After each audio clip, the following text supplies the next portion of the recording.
আসসালামু আলাইকুম। সবার আগে বাছাই করা 10টি আন্তর্জাতিক খবর জানিয়ে দেব। প্রথমেই থাকছে শিরোনাম। তবে তার আগে অনুরোধ থাকবে ভিডিওটিতে একটি লাইক দিবেন।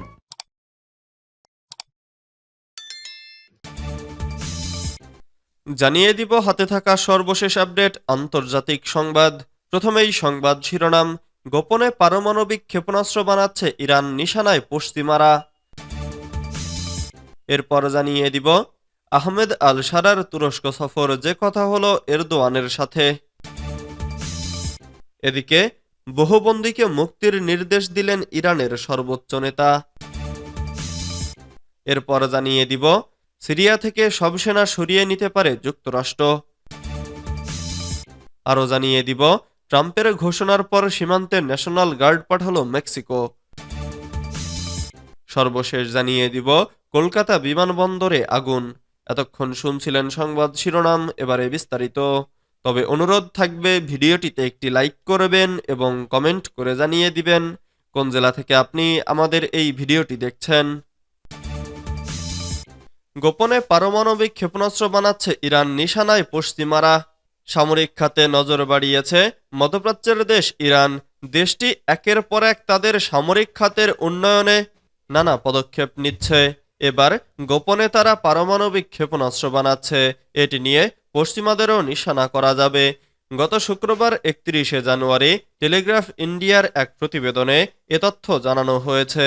প্রতিবেদনে বলা হয়েছে, গোপনে পারমাণবিক ক্ষেপণাস্ত্র বানাচ্ছে ইরান। এ ক্ষেপণাস্ত্র 3000 কিলোমিটার দূরের নিশানায় আঘাত হানতে পারবে।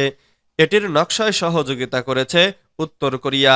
ইরানের জাতীয় প্রতিরোধ পরিষদের বরাতে টেলিগ্রাফের প্রতিবেদনে বলা হয়েছে, সংস্থাটি এর আগে তেহরানের গোপন ইউরেনিয়াম সমৃদ্ধকরণের বিষয়ে বিস্তারিত তথ্য প্রকাশ করেছে।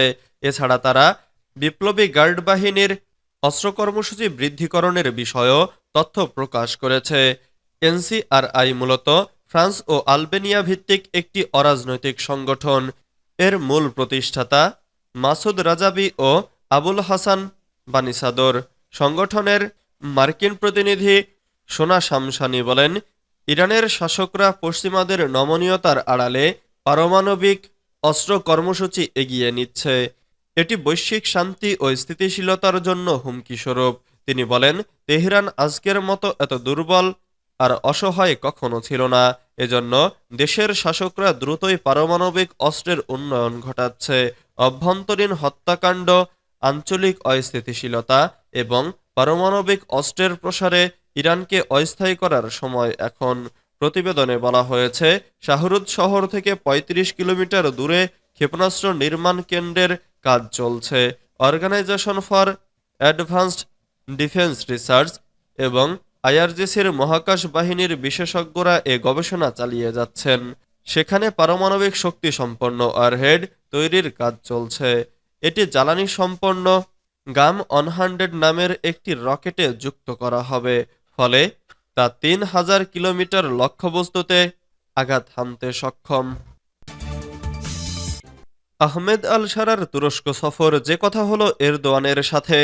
তুরস্ক সফর করেছেন সিরিয়ার অন্তর্বর্তীকালীন প্রেসিডেন্ট আহমেদ আল শারা। সৌদি আরব সফরের পর মঙ্গলবার 4 ফেব্রুয়ারি তুরস্ক সফরে যান তিনি। এ সময় তার সঙ্গে ছিলেন ফার্স্ট লেডি লতিফা আল দুরুবি। সিরিয়ার অন্তর্বর্তী প্রেসিডেন্ট হিসেবে দায়িত্ব নেয়ার পর গত রোববার 2 ফেব্রুয়ারি প্রথম বিদেশ সফরে সৌদি আরবে যান সাবেক বিদ্রোহী নেতা আহমেদ আল শারা। তার 2 দিনের সফরে সঙ্গী ছিলেন পররাষ্ট্রমন্ত্রী আসাদ হাসান আল শাইবানি। রিয়াদে সৌদি যুবরাজ মোহাম্মদ বিন সালমানের সঙ্গে বৈঠক করেন আহমেদ আল শারা। সোমবার 3 ফেব্রুয়ারি মক্কায় ওমরা পালন করেন তিনি।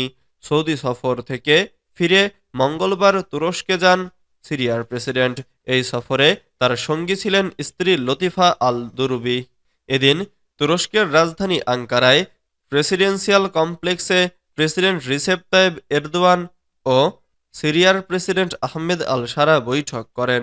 অন্যদিকে তুর্কি ফার্স্ট লেডি এমিনে এরদোয়ানের সঙ্গে সাক্ষাৎ করেন শারার স্ত্রী লতিফা আল দুরুবি। বহুবন্দীকে মুক্তির নির্দেশ দিলেন ইরানের সর্বোচ্চ নেতা। ইসলামী প্রজাতন্ত্র ইরানের সর্বোচ্চ নেতা আয়াতুল্লাহিল উজমা খামেনি 3126 জন বন্দীকে মুক্ত অথবা তাদের সাজা মওকুফের প্রস্তাবে সম্মতি দিয়েছেন। মহানবী হজরত মুহাম্মদ সাল্লাল্লাহু আলাইহি ওয়াসাল্লাম এর নবুয়ত প্রাপ্তির বার্ষিকী, ইসলামী বিপ্লব বার্ষিকী ও পবিত্র শাবান মাস উপলক্ষে তিনি বুধবার এ সম্মতি দিয়েছেন। এবারও ইরানের স্থানীয় আদালত, ইসলামী বিপ্লবী আদালত, দেশটির সামরিক বাহিনীর সঙ্গে সংশ্লিষ্ট আদালত এবং সরকারের বিভিন্ন সংস্থার সংশোধন কেন্দ্রে দোষী সাব্যস্ত বহু অপরাধীর প্রতি ক্ষমার নির্দেশ দিয়েছেন তিনি। এসব অপরাধীকে ক্ষমা করে দিতে এর আগে বিচার বিভাগের প্রধান হুজ্জাতুল ইসলাম গোলাম হোসেন মোহসেন এজেই সর্বোচ্চ নেতার কাছে লিখিত আবেদন জানিয়েছিলেন। সিরিয়া থেকে সব সেনা সরিয়ে নিতে পারে যুক্তরাষ্ট্র। সিরিয়া থেকে মার্কিন সব সৈন্য প্রত্যাহারের পরিকল্পনার খসড়া তৈরি করেছে যুক্তরাষ্ট্রের প্রতিরক্ষা বিভাগ। বুধবার 5 ফেব্রুয়ারি যুক্তরাষ্ট্রের প্রতিরক্ষা বিভাগের 2 কর্মকর্তার বরাত দিয়ে দেশটির সংবাদ মাধ্যম এনবিসি নিউজের প্রতিবেদনে এই তথ্য জানানো হয়েছে। এতে বলা হয়েছে, মার্কিন যুক্তরাষ্ট্রের প্রতিরক্ষা বিভাগ সিরিয়া থেকে মার্কিন সব সেনাকে প্রত্যাহারের পরিকল্পনা তৈরি করছে। প্রতিরক্ষা বিভাগের ওই 2 কর্মকর্তা বলেছেন, সম্প্রতি প্রেসিডেন্ট ডোনাল্ড ট্রাম্প ও তার ঘনিষ্ঠ কর্মকর্তারা সিরিয়া থেকে মার্কিন সেনা প্রত্যাহারের বিষয়ে আগ্রহ প্রকাশ করেছেন, যে কারণে আগামী 30, 60 অথবা 90 দিনের মাঝে সিরিয়া থেকে সকল সেনাকে প্রত্যাহার করে নেওয়ার বিষয়ে পরিকল্পনা তৈরি করেছে পেন্টাগন। মার্কিন প্রতিরক্ষা কর্মকর্তাদের মতে শুক্রবার ফ্লোরিডার ট্যাম্পায় মার্কিন যুক্তরাষ্ট্রের কেন্দ্রীয় কমান্ডের সদর দপ্তরে সময় কাটিয়েছেন ট্রাম্পের নতুন জাতীয় নিরাপত্তা উপদেষ্টা মাইক ওয়াল্টজ। সেখানে তিনি যুক্তরাষ্ট্রের প্রবীণ সামরিক কর্মকর্তাদের সঙ্গে বৈঠক ও মধ্যপ্রাচ্য ইস্যুতে ব্রিফিং করেছেন। ট্রাম্পের ঘোষণার পর সীমান্তে ন্যাশনাল গার্ড পাঠালো মেক্সিকো। মার্কিন প্রেসিডেন্ট ডোনাল্ড ট্রাম্পের ঘোষণার পর একদমই দেরি করেনি মেক্সিকো। দেশটির প্রেসিডেন্ট ক্লাদিয়া শেনবাউম কঠোর পদক্ষেপের প্রতিশ্রুতি দিয়েছেন। এরপরেই যুক্তরাষ্ট্রের সঙ্গে সীমান্তবর্তী এলাকায় ন্যাশনাল গার্ডের সদস্যদের মোতায়েন করেছে মেক্সিকো। এর আগে সীমান্তে মাদকের চোরাচালানের অভিযোগে মেক্সিকো সরকারকে দোষারোপ করেন ট্রাম্প। দেশটি থেকে আমদানি করা পণ্যের ওপর 25% শুল্ক আরোপ করেন ট্রাম্প। সোমবার ট্রাম্পের সঙ্গে আলোচনায় বসেন মেক্সিকো প্রেসিডেন্ট শেনবাউম। সেখানেই উভয় নেতা সমঝোতায় পৌঁছান। সিদ্ধান্ত অনুযায়ী মেক্সিকোর পণ্যে আপাতত অতিরিক্ত এই শুল্ক আরোপ করা হবে না। বিনিময়ে সীমান্ত সুরক্ষা আরও নিশ্চিত করতে হবে মেক্সিকোকে। এরপরে শেনবাউম উত্তরাঞ্চলীয় সীমান্তে ন্যাশনাল গার্ডের সদস্য সংখ্যা বাড়ানোর উদ্যোগ নেন। সীমান্ত পাহারা দেওয়ার জন্য ওই অর্থে মেক্সিকোর নির্দিষ্ট কোনো বাহিনীকে দায়িত্ব দেয়া হয়নি, কেননা সীমান্ত রক্ষার দায়িত্বে থাকারা অস্ত্র বহন করতে পারবে না। তাই অবৈধ অভিবাসী ও মাদক চোরাচালান ঠেকাতে মেক্সিকোর ভরসা সেনাবাহিনী ও ন্যাশনাল গার্ডের সদস্যরা। মাত্র কয়েক বছর আগেই এই বাহিনী তৈরি করা হয়। সম্প্রতি ন্যাশনাল গার্ডকে সেনাবাহিনীর আওতাধীন করা হয়।